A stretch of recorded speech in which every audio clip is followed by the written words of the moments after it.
جب اللہ تعالی تمہارے ساتھ بھلائی کا ارادہ کرتا ہے تو یہ نشانی ظاہر ہونے لگتی ہے۔ تمہیں پتہ ہے تمہار مسئلہ کیا ہے، تم نے اپنے فیصلے اللہ پر چھوڑ تو دیے ہیں مگر دل سے نہیں چھوڑے۔ تم اب بھی چاہتے ہو کہ کاش فیصلہ وہی ہو جو تمہاری خواہش ہے۔ یہ کیسا اعتبار ہے بھلا؟ سمندر کے بیچ کھڑے شخص کو اس بات سے کیا غرض کہ کشتی آر لگے گی آپار؟ اسے تو بس یہ یقین ہونا چاہیے کہ میں ڈوب بھی گیا تو یہ میرے لیے آر آپار جانے سے بہتر ہوگا۔ یہی تو اعتبار کا امتحان ہے۔ اللہ جتنی محبت اپنے بندے سے کرتا ہے وہ آپ کے گمان سے بھی آگے ہے۔ ہم صرف وہ دیکھتے ہیں جو ظاہری خوبصورت ہے، جبکہ اللہ یہ بھی جانتا ہے آپ کے لیے کیا خوبصورت ہے۔ یقین کرو جس دن اس اعتبار پہ فیصلہ اللہ پر چھوڑو گے کہ جو بھی ہوا میرے لیے وہی بہترین ہوگا، اس دن نہ صرف آپ بے چینی سے نکل آئیں گے بلکہ فیصلہ آپ کے یقین سے زیادہ بہترین ہوگا، کیونکہ اللہ ساری دنیا اور لوگوں کے دلوں سمیت ان کی سوچ کے رخ تک بدلنے پر قادر ہے۔ اللہ رب العزت تم سے جتنی محبت کرتا ہے وہ تمہیں اتنا ہی آزماتا ہے۔ وہ تمہاری من پسند چیز کو تم سے دور کر کے تمہیں خود تک لاتا ہے۔ وہ تمہارے حالات سے ناواقف نہیں ہے۔ وہ جانتا ہے کون سا دکھ تم نے آنسوؤں میں بہا دیا اور کون سے دکھ کو خود میں ضبط کر لیا۔ اس نے دیکھا ہے تمہارے دل کا ہزاروں ٹکڑوں میں ٹوٹ کر بکھر جانا۔ وہ بھولا نہیں ہے تمہارے اذیت ناک طویل سجدوں کی کیفیت کو۔ وہ تمہاری تمام بے سکون راتوں کا گواہ ہے، اور اس نے تمہاری ان بے شمار دعاؤں کا بھی حساب کر رکھا ہے جو تم نے اس کے سوا کسی سے نہیں کہی۔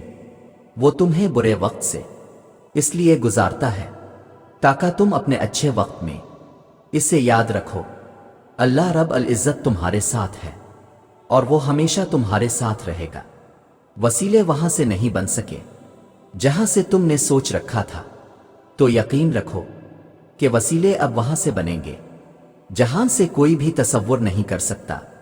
جانتے ہو اللہ کی قدرت اتنی ہے کہ وہ کن فرماتا ہے تو چیزیں ہو جاتی ہیں، خواہ پھر تم مچھلی کے پیٹ میں ہو یا پھر سمندر کے کنارے۔ جب وہ تمہاری بھلائی کا ارادہ کرتا ہے تو وہ تمہارے خلاف چلی چالوں کے ذریعہ ہی تمہیں عزت بخش دیتا ہے۔ پھر تم اپنے رب کے راستے پر کیوں نہیں چل پڑتے؟ اے خوبصورت اور پیارے انسان، تم لوگ جھوٹے لہجے میں کہتے کہ وہ تمہیں عزیز رکھتے ہیں، تو جب اللہ تمہیں اپنی محبت کا یقین دلاتا ہے تو تمہیں یقین کیوں نہیں آتا؟ مشکل وقت میں جب لوگ تمہیں کہتے ہیں کہ وہ تمہارے ساتھ ہے اور تمہاری مدد کریں گے تو تم مکمل بھروسے کر کے بے فکر ہو جاتے ہو۔ تو جب اللہ کہتا ہے کہ اے انسان میں نے مشکل دی ہے تو آسانی بھی میں ہی دوں گا، تو تمہیں یقین کیوں نہیں آتا؟ ایک بھیڑ بکریاں چروانے والا چرواہا اپنے تمام جانوروں کو عزیز رکھتا ہے، مگر جب کوئی جانور بیمار ہوتا ہے اسے ذرا سی تکلیف ہوتی ہے تو چرواہا اسے سب سے الگ کر کے اس کا سب سے زیادہ خیال رکھتا ہے۔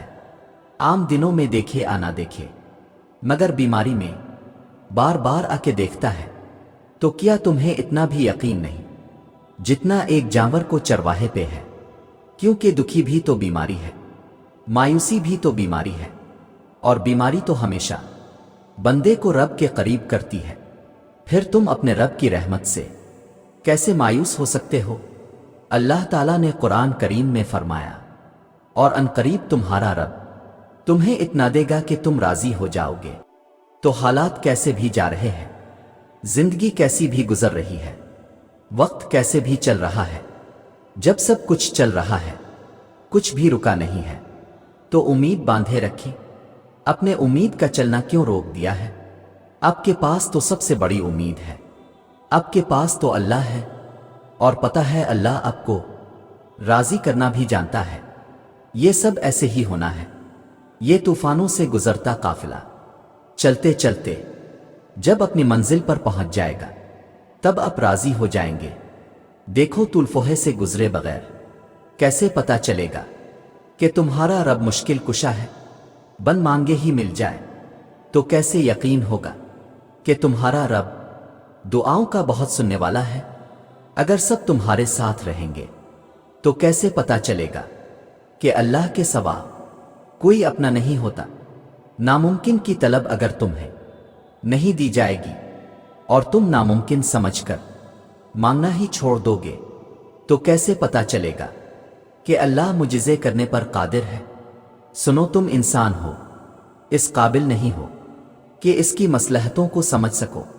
تم ہر حال میں اس پر یقین رکھا کرو، تمہارا رب وہی ہے جس نے سمندر کے بیچ سے موسیٰ علیہ السلام کے لیے راستہ نکالا تھا، یونس علیہ السلام کو مچھلی کے پیٹ میں محفوظ رکھا تھا۔ ہاں، تم موسیٰ علیہ السلام اور یونس علیہ السلام نہیں ہو، مگر تمہارا رب وہی ہے جو ان کا بھی رب ہے۔ دیکھو، زندگی میں بہت بار ایسا ہوگا کہ تمہارا دل کسی چیز کی شدید خواہش کرے گا، اور بہت بار ایسا ہوگا کہ وہ خواہش تم سے دور چلی جائے گی۔ تب اس مقام پہ تمہاری بے بسی کا گواہ تمہارے سوا کوئی نہ ہوگا۔ دل درد سے بھر جائے گا، آنسو بھی چھلکیں گے، مگر اس مقام پہ مایوس مت ہونا۔ اس ذات پہ یقین رکھنا جو تمہارا وارث ہے، وہ درد میں راحت کا سامان کرے گا، اور ضرور کرے گا۔ وہ انجانے راستوں سے تمہیں منزل دکھائے گا، مگر تب تک، فقط تب تک اپنے دل کو اس بات پہ راضی کر لو کہ جو ہو رہا ہے بہتر ہو رہا ہے۔ دیکھو، کبھی کبھی زندگی میں آپ کو بہت سے امتحانات کا سامنا کرنا پڑتا ہے، ہر جانب سے تکلیف، بے قراری اور نا امیدی کے دریا ہوتے ہیں، لیکن یہ سمجھنا ضروری ہے کہ جیسے جیسے آپ اس سفر پر آگے بڑھتے ہیں، اللہ آپ کو اور زیادہ طاقتور بناتا جاتا ہے۔ جب آپ اس مشق کا آغاز کرتے ہیں تو یقین رکھیں کہ اللہ آپ کے ساتھ ہے اور اس کی رحمت کبھی نہیں چھوڑتی۔ ہر بار جب آپ کو آزمائش کا سامنا کرنا پڑتا ہے، یہ ضروری نہیں کہ آپ کامیاب ہوں، لیکن یہ ضروری ہے کہ آپ کوشش کرتے رہیں۔ یاد رکھیں، اللہ کبھی اکیلا نہیں چھوڑتا، وہ ہمیشہ آپ کے ساتھ ہوتا ہے، آپ کو ہمیشہ اپنے حفاظت میں رکھتا ہے، اور آپ کی مشکلات کو دور کرنے میں آپ کی مدد کرتا ہے۔ بس صبر رکھیں اور ایماندار رہیں، کیونکہ آپ کے لیے ختم ہونے والی نہایت نعمتیں محفوظ ہیں۔